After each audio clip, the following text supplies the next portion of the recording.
It's the bomb, yo. Wake up! And those people on the bicycle. Wake up! And those people on the bicycle. Eagles 102.3. You know how it is. Updated Fantastic day sports to be and alive. My name topical is national issues. Matt. Eagles Morning Rise, where you get inspired. Updated sports and topical national issues. Also, Morning Rise. This is gonna be the best day of my life. Every weekday on your number one radio experience. You can count on Eagles 102.3 FM.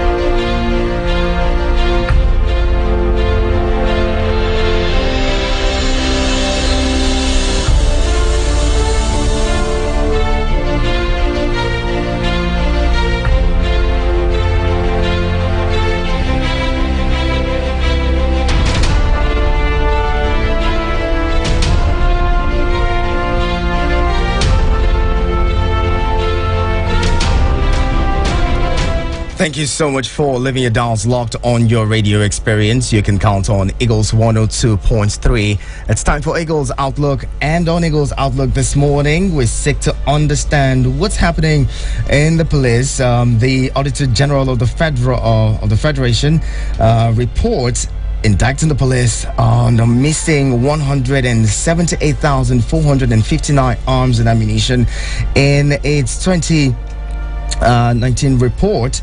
And still there, we want to be talking about general police protocols. And this morning we were talking with Dr. Emmanuel Ojukwu, CP retired and Provost of Police Public Relations School. He will be joining us in this conversation this morning. Thank you so much for joining us, Dr. Ojukwu. Thank you and good morning. It's a pleasure to be here. And yes, you too can be a part of the conversation. Feel free to jump in at any point. Call 090-7353-0044 and 090-8766-8888. Before we jump into the conversation full swing, some political news. Stay here.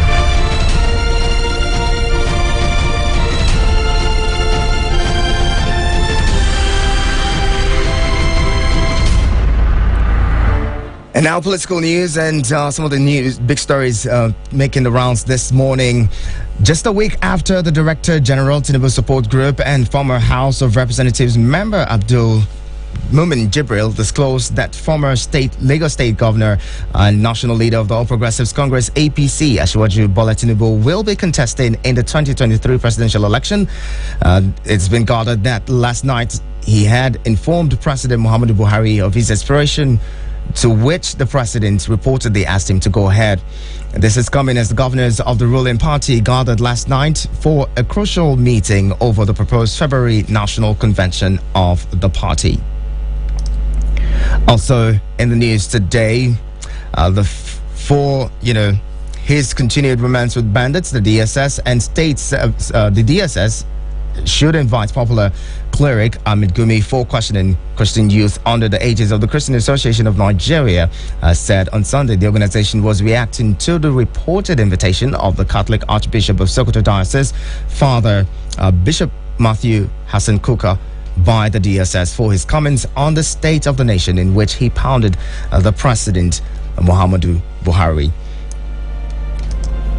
Still in the news, the National Primary Healthcare Development Agency has urged the state governments to step up mass vaccination against COVID-19 as part of moves to combat the virus. The agency, in its latest advisory obtained by reporters in Abuja, has also urged state governors to enact and enforce vaccination mandates for local and state government workers. This comes to fore as the percentage of fully vaccinated Nigerians stalled at 4.2%, while those that had taken their first dose remained grounded at 9.8% as of Sunday, January 9, 2021. And now to the big story, the reason we're talking this morning. The Office of the Auditor General and of the Federation, or AGF, has indicted the police high command over alleged disappearance of about 178,459 different types of arms and ammunition in 2019. The report addressed to the clerk of the National Assembly dated September 15, 2021 and signed by the Auditor General Adolphus Agogo, claimed that the police high command failed to keep record of unserviceable and expired firearms and ammunition. Joining us in this conversation this morning again is Dr. Emmanuel Ojukwu, CP retired, Provost Police Public Relations School, Lafayette. Thank you again for joining us, Dr. Ojukwu. Let's get into it. Yes, sir. As a person who has served 32 years or who served 32 years in the force and, crisscrossing the length and breadth of this country, you've seen it all. You served under 5 IGPs. That's right. As the police image maker. That's right. That's a great position. You've seen it all, done it all. By the way, I love to start sort of by saying Happy New Year to you again. Thank you. Happy New Year. So you've seen it all and done it all. Yes. When a report like this comes out of unaccountability at the highest level, when it comes to insecurity, as a nation that's dealing with a high level of insecurity, and you see that over 178,000 arms and ammunition are missing with no one to account for it, how does that make you feel? Oh, well, coming as he did at this time of the year, when the nation is still reeling under serious insecurity, everybody will be alarmed. I was alarmed, and I do know that the police high command were also alarmed. But let's get to the real issue. The real issue is not really that the arms are missing.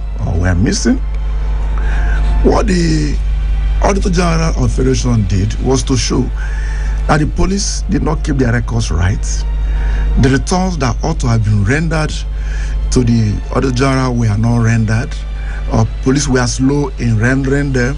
Not that the arms are actually missing or they were missing. That's why it indicted police for what they call weakness in its internal mechanism. Accountability. These arms were bought at public expense. They are part of the stores. These include ammunition, arms, ammunition, equipment, accoutrement. Whatever Nigeria has given to the police has to account for them. And some of these things are rendered as returns, not just to the accountant, Auditor General, to National Assembly, even to the President in the police report.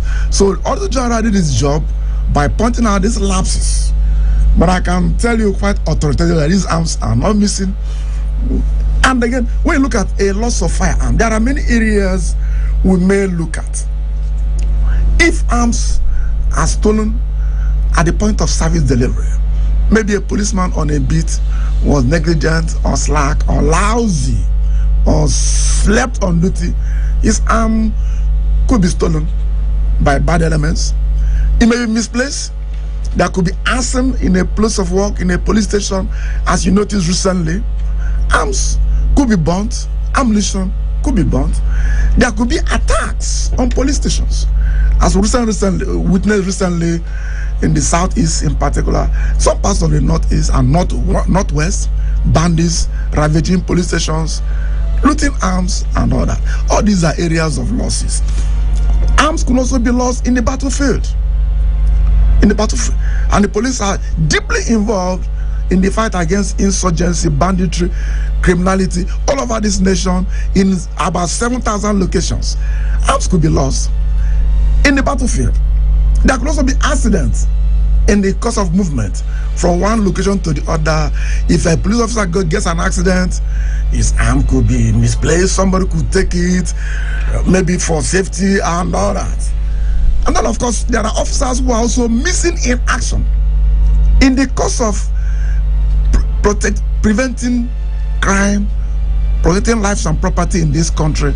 Some police officers disappear.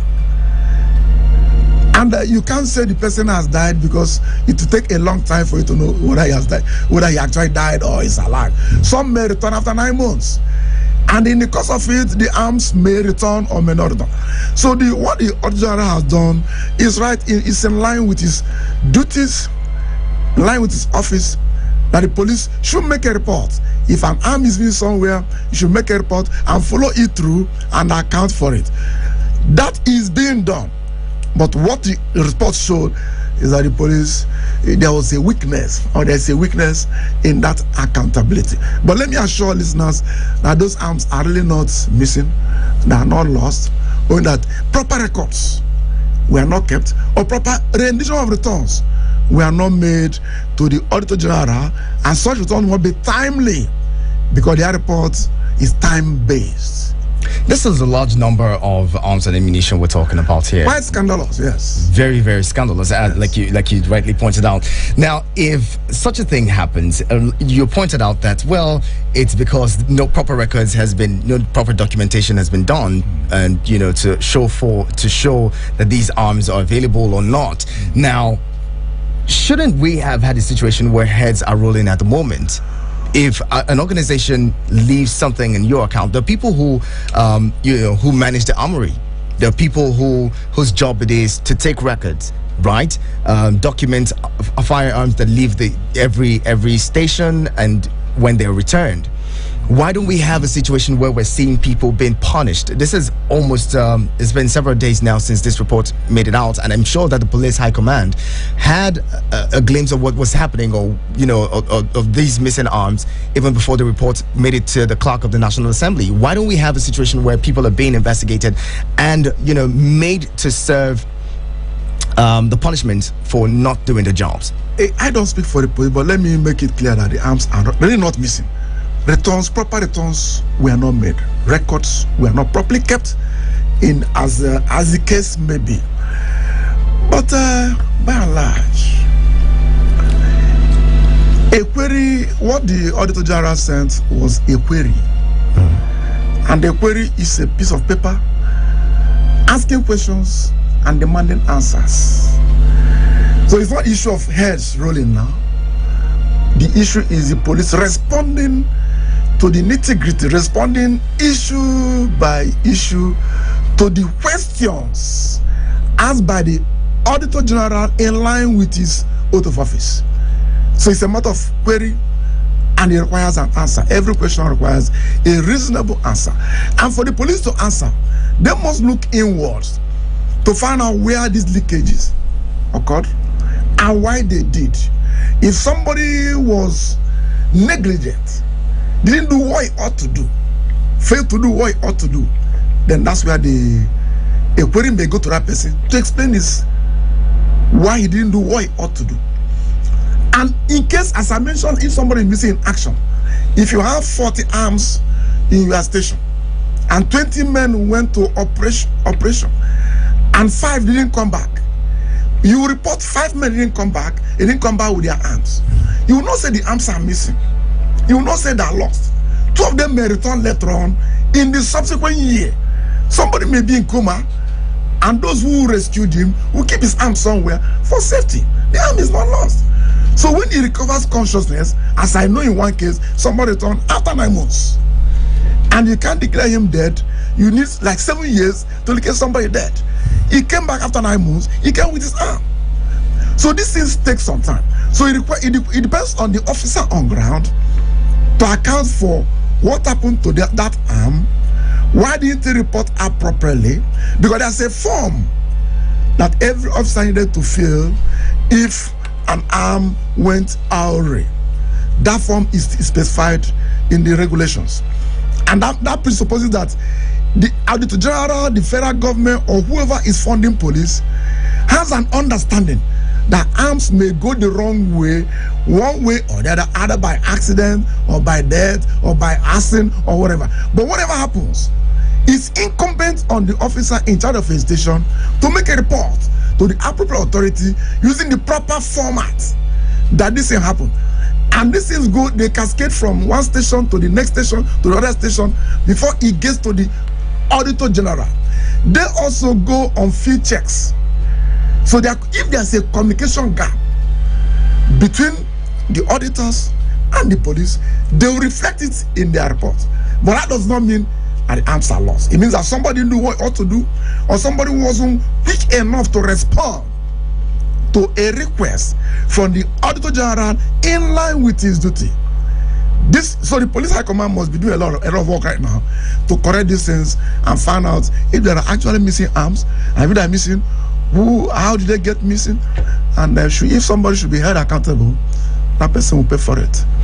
Very well said. The conversation continues. This is your radio experience. You can count on. Keep the numbers close. 090-7353-0044 and 090-8766-8888. Send us a message on 090-9705-4450. Don't forget to watch us live on YouTube and Facebook at Eagles FM Abuja.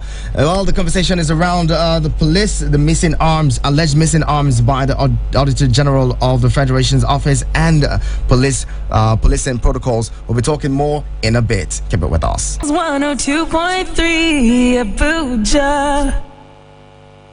I can tell he's been lying and pretending that he's faithful and he loves you. Hanging out with friends is such a hobby, but chilling with your girlfriends? Such a bolster.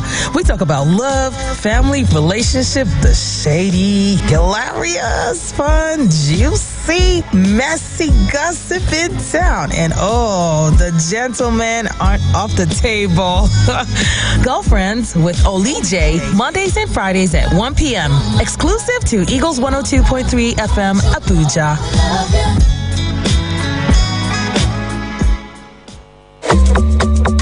Hi there, this is a special appreciation message to all our loyal and esteemed clients in the year 2021.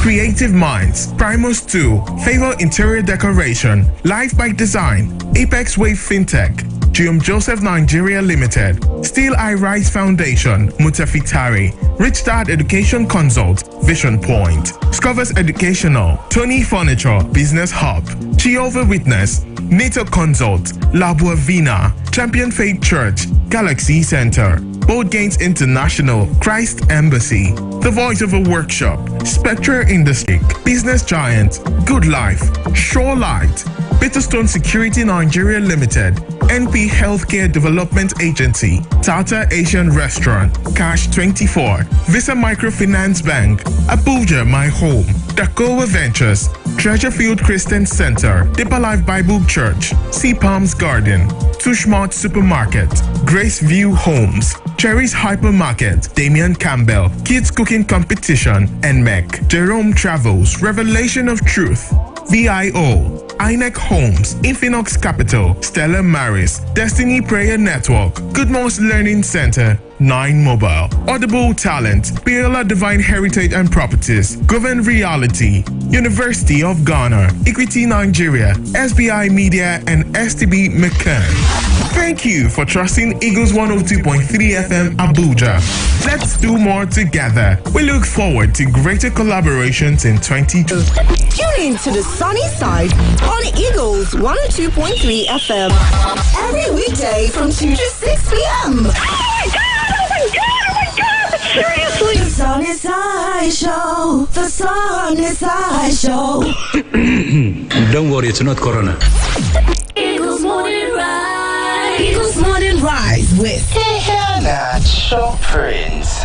The conversation continues here on your radio experience. You can count on 9:22 is the time. We're talking alleged missing arms and policing protocols in Nigeria. Our guest today is Dr. Emmanuel Ojukwu, CP retired, Provost Police Public Relations School. He's talking with us. Quite an interesting conversation it's been. You can be a part of it. If you have questions or comments to make, feel free to jump in now. 090-7353-0044 and 090-8766-8888. Send us a message on 090-9705-4450. Don't forget, we're still streaming on YouTube and Facebook at Eagles FM Abuja.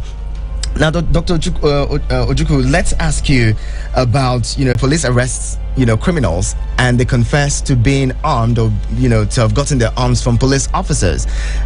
And in such a situation, what happens? And how do you convince a Nigerian that, some of these missing arms,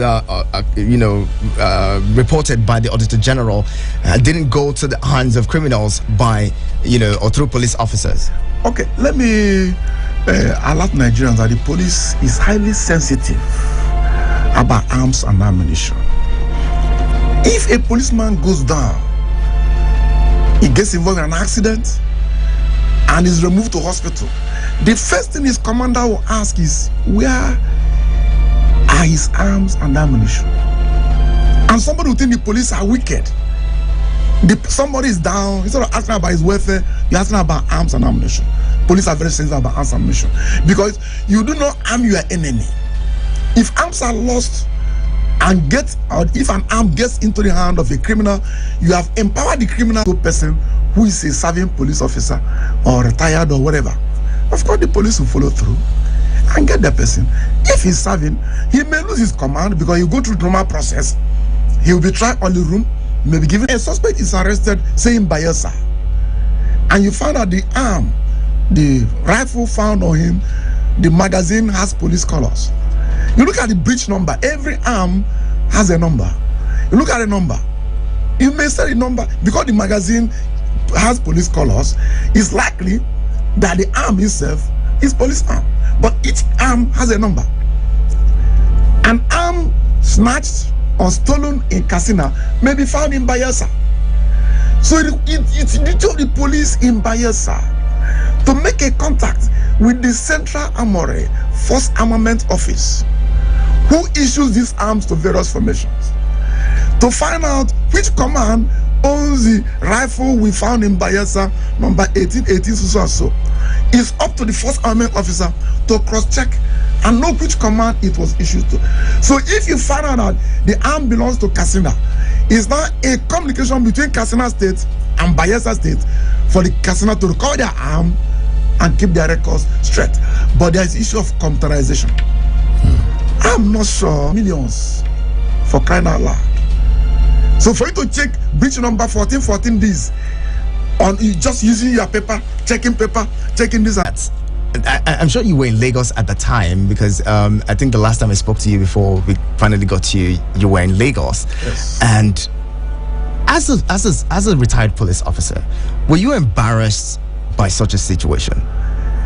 I became embarrassed because governor went out of his bounds. How so?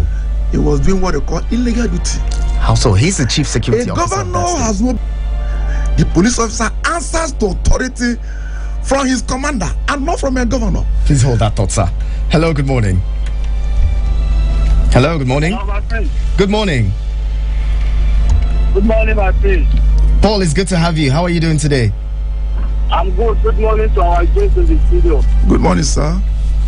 Yes, I think I don't want to explain some of these things to us, but there are a lot of questions that we have in mind.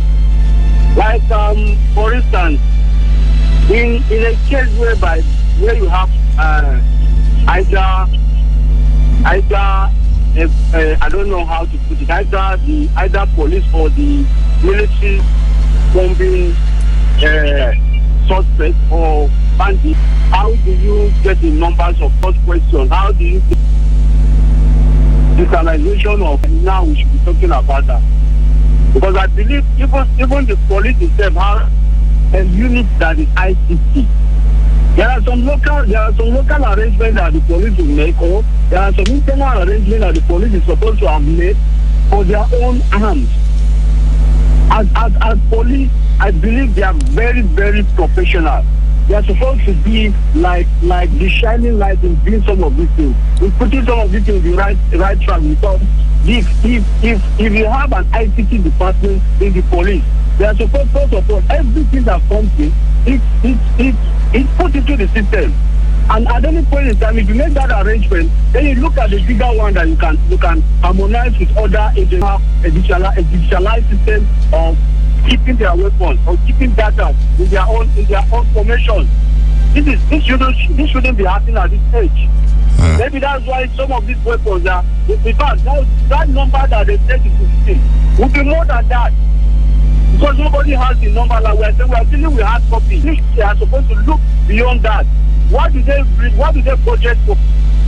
If the armory that is supposed to be one of the sensitive items in their own program, is not digitalized. That's trouble. All right, Paul. That's why we see AK-47 flying everywhere. Thank you. We got you on that. Thank you very much for calling in. That, well, the governor had no business being at the... I have several instances where some armed robbers were arrested and they have confessed that some police officers gave them weapons, borrowed them weapons to go and rob. In that case, what did they do to those police officers? Thank you very much. Thank you, man, for calling. I think you responded to that question, but just for his benefit, you may want to touch on that a little more. Whoever is arrested for doing what he ought not to do, or for failing to do what he ought to do, with respect to firearms, is dealt with appropriately. A good number are in detention if such cases are reported against them. A good number are tried only room. A good number are dismissed. A good number are tried to court for losing such arms. So the police, as I said earlier on, does not condone loss of firearms. It does not play with kid gloves any issue involving arms, because if arms go to a wrong place, in fact, policemen are not allowed to carry arms to their homes because they could use them for domestic violence. Police are very sensitive about that. The arms could go into the hands of children who may kill themselves, kill their parents, or kill anybody else. The police are sensitive. So whoever is involved in that will be dealt with in line with the law. Before we get back to that conversation, let's bring in another caller. Hello, good morning. Hello? Good morning. Hello? Hello, good morning. We can hear you. Who are we talking with? Hello? Good morning, Mr. Good morning. Japheth, good to have you. Go ahead, let's hear you. We lost connection with Japheth. Now, back to what you were saying earlier. You set an example with, an engineer or a mason on the field who's working, and maybe the property owner comes in to give him instructions as regards the Lagos State situation. Yeah, so I say it is wrong in every material particular. The governor should have used the chain of command. If he was uncomfortable with a policeman doing certain jobs, it will call his commander. You don't give him instruction to leave that place. You didn't post him there. The officer will be stupid to obey the governor while in a field of operation, because the governor is not a policeman. I witnessed a robbery scene when I was commissioner of police. A governor came to a robbery scene. I was giving directives to police. I said, for what? I'm the commissioner of police. You are not the commissioner. You're a governor. Go to your office. You don't know anything about arms. You don't know anything about armed robbery. I've been in this job for 30 years. You are governor 4 years. You think you know it because you are governor. You come and direct policemen. If armed robbers shoot you, then they'll say police allow armed robbers to shoot. Don't embarrass me here. Leave this place. It's not your job. So he overreached himself, for God's sake. Sent from Abuja to Lagos. What should the CSP have done in an ideal situation? Just so the governor is aware of who is in his state. No, he's doing what he should do. If a policeman comes from Abuja to Anambra or Lagos State, he will report to the commissioner of police in Anambra or Lagos State that is here on duty. So the commissioner of police is aware that he's there, and he's aware of the deployment. That's why I'm saying he should have gone to the governor to ask him about this man.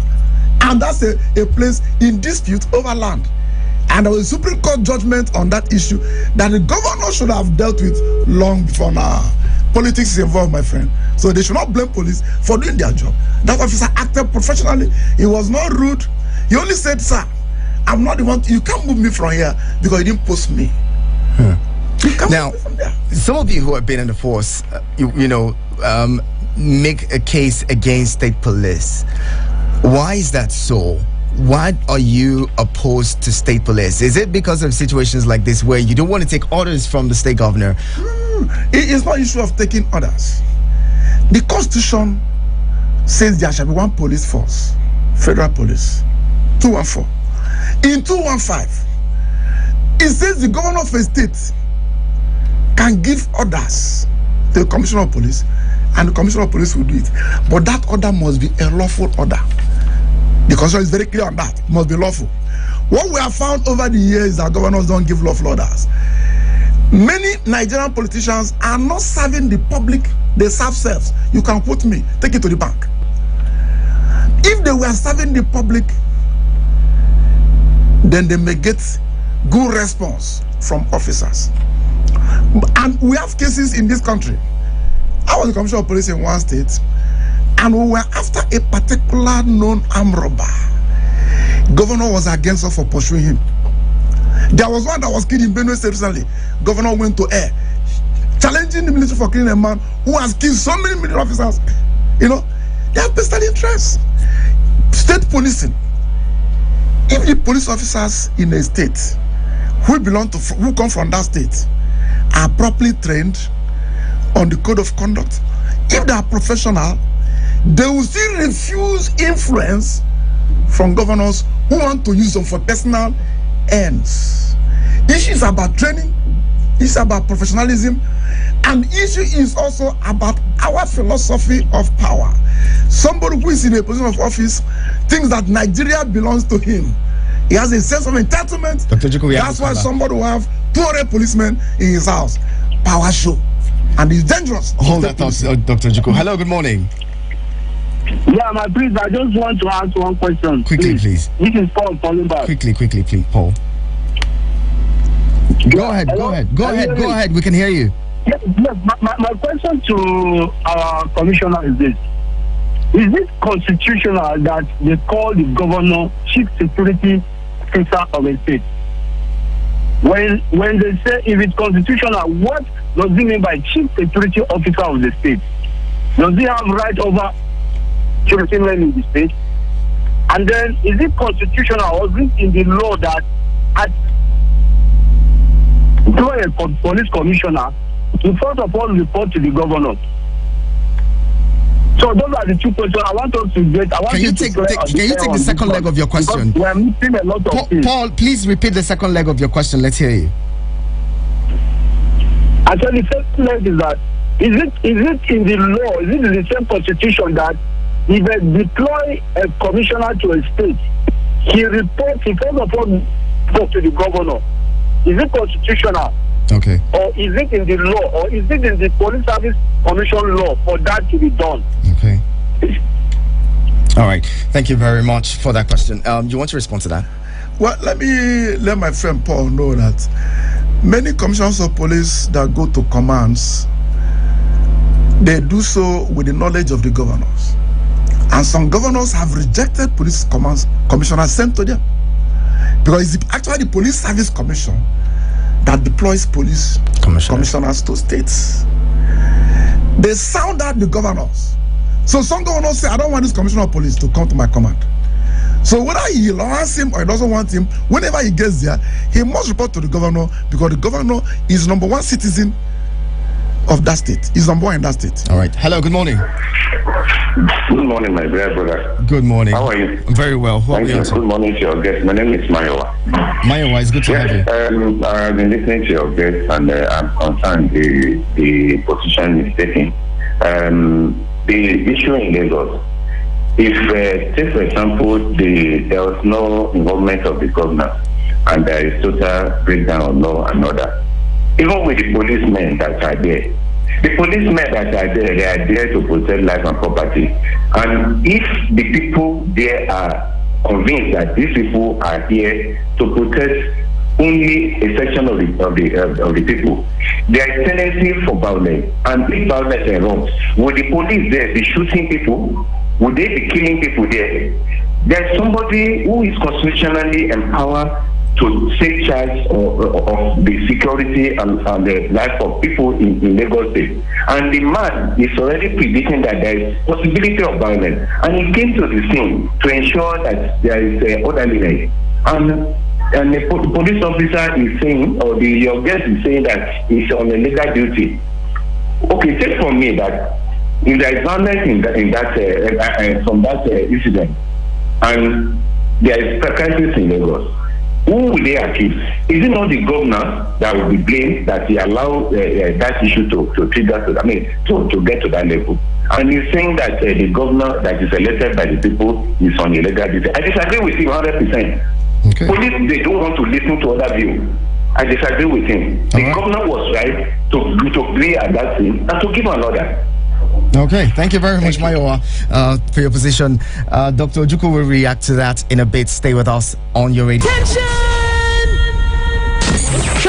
Turn your speakers up. The music is lit. Oh, yeah, take all my money, put them for your head. Guess who's in town? We are the new sound of music. Eagles 102.3.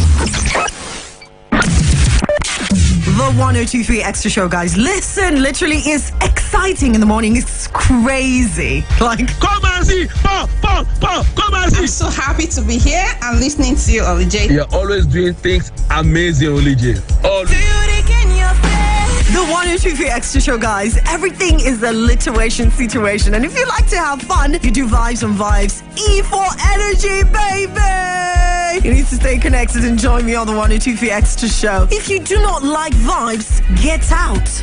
Eagles Morning Rise. Eagles Morning Rise with Hannah Choprin. 9:48 is the time. This is your radio experience. We'll be wrapping this up in a bit.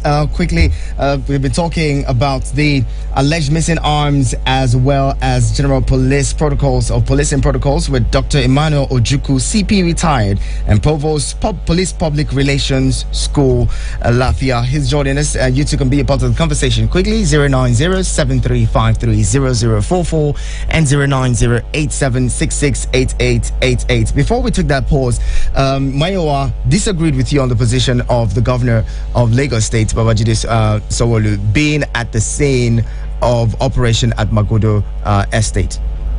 Yeah, he's right to disagree with me. He doesn't have to really agree with me. That's why we're in a democracy. I'm airing my view. As a professional, he's airing his view. As someone who is not versed with the issue of policing, my point remains, and it is as good as true. You can take it to the bank. You did not give the police order to go there, so you cannot give them order to live there.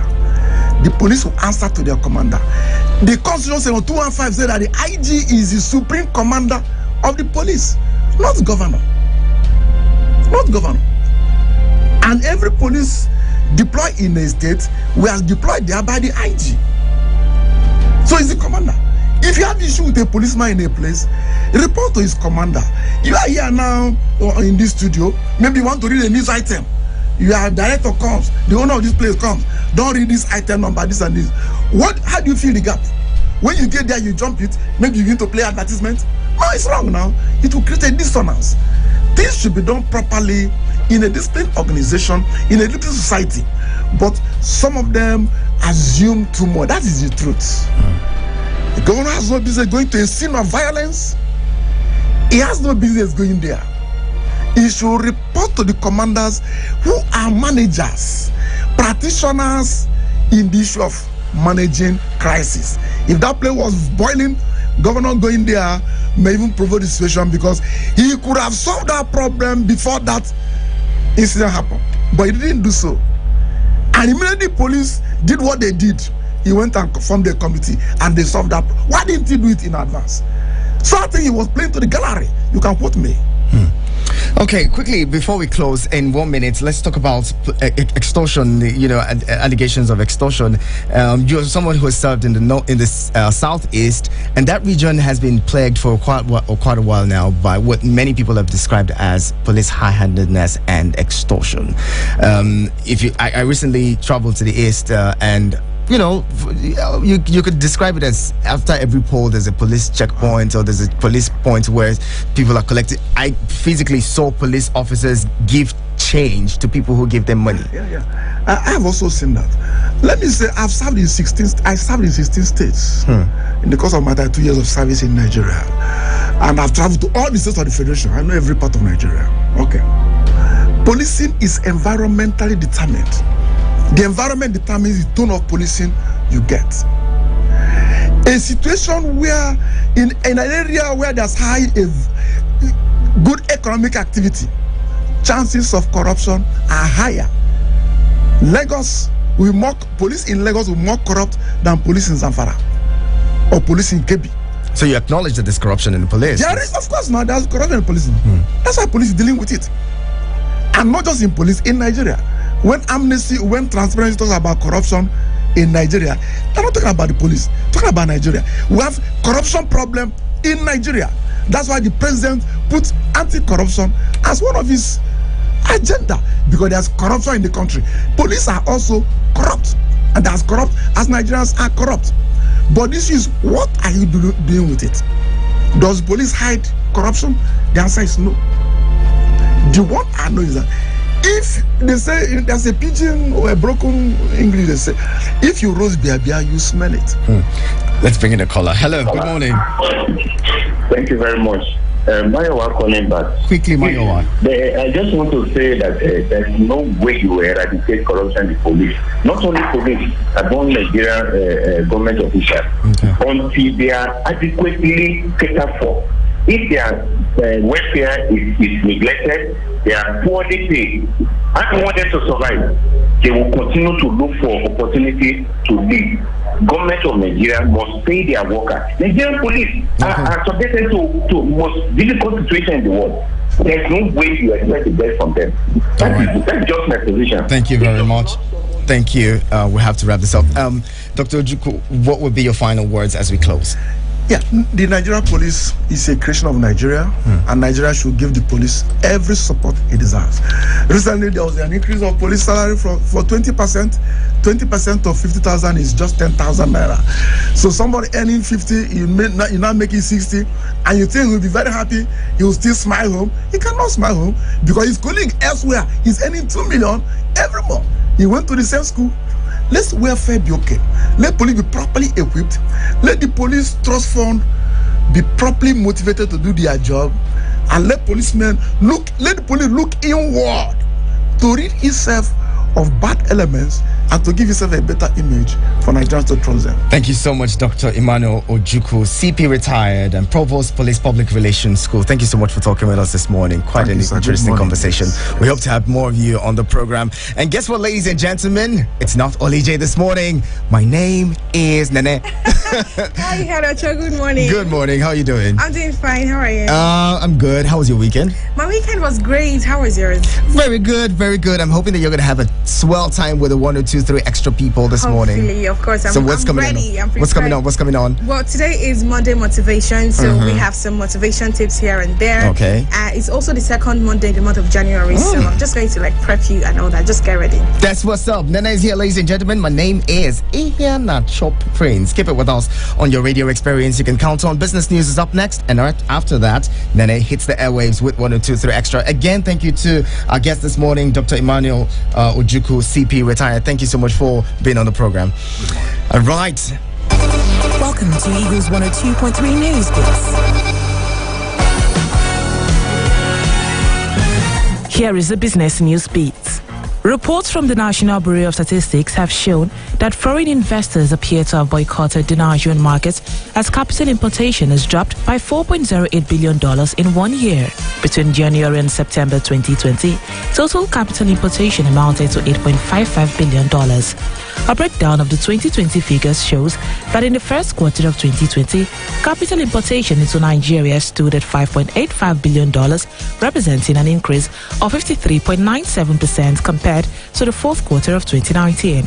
During the period, foreign portfolio investment contributed the largest amount to capital inflows, amounting to $4.31 billion, or 73.61% of the total capital importation, followed by other investments, which accounted for $1.33 billion, or 22.73%, during the foreign direct investment, which accounted for 3.66%, or $214.25 million.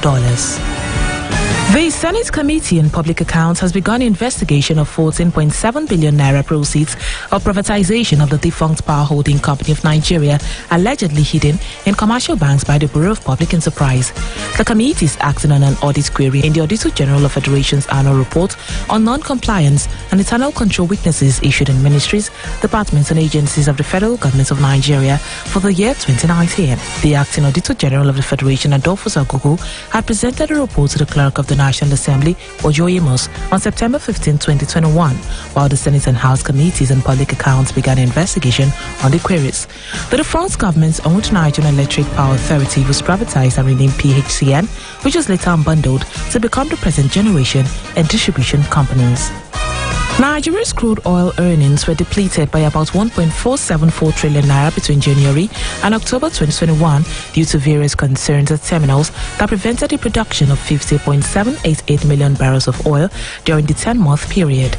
It was gathered that community interferences, industrial actions by oil workers, COVID-19 outbreak at some terminals, pipeline vandalism, among others, curtailed oil production in various terminals, leading to huge financial losses for Nigeria. These came as stakeholders urged the federal government to push for the deployment of latest technologies and securing oil infrastructure, as well as try to avoid issues that would warrant industrial actions. The Securities and Exchange Commission has said it will launch a revised version of the 10-year Capital Markets Master Plan in 2022 to reflect the dynamism of the market and development in financial technology, among others. The Director General of SEC, Lamido Yukuda, disclosed this in Abuja during a New Year message stating that the Commission would organize a capital markets conference where the launch would be done. He expressed confidence that the result of the various initiatives implemented will begin to manifest gradually, spurring developments in many aspects of the markets.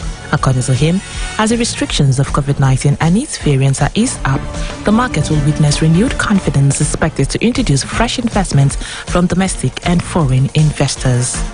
The Commissioner for Insurance, Sunday Thermos, has urged insurance companies to take claims settlement seriously because it is necessary to boost the image of the insurance industry.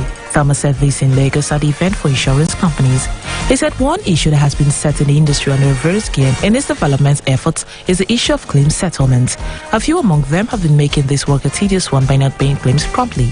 He added that it should know as a matter of fact that insurance business is about payment of genuine claims, and anything short of that will continue to hurt insurance business and the country, thereby giving the industry poor reputation, perception and image. And finally, the federal government has announced that the United Nations Convention for Climate Change has published Nigeria's 2050 long-term low-emission vision document. Minister of State for Environment Sharon Ikazu said the long-term low-emission vision document was a demonstration of Nigeria's commitment to play a leading role in implementation of the Paris Agreement. She made this assertion sequel to the formal publication of a long-term vision document by the Secretariat of the UNCFCC. Ikazu described the document as an important landmark for the actualization of Nigeria's quest for mitigating the negative effects of climate change and a road path to meeting its decarbonization targets. That's the news. I am Olum David. Good morning. Thanks for listening. Join us again for more updates on Eagles 102.3 Abuja. Eagles Morning Rise. Eagles Morning Rise with Natural Prince. Has anyone told you you can advertise your business on radio for just 20,000 naira?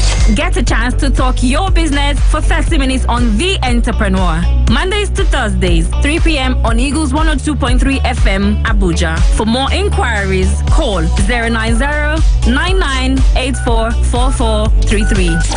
090-9984-4433. The Entrepreneur. Talk your business for just 20,000 naira. Hurry now.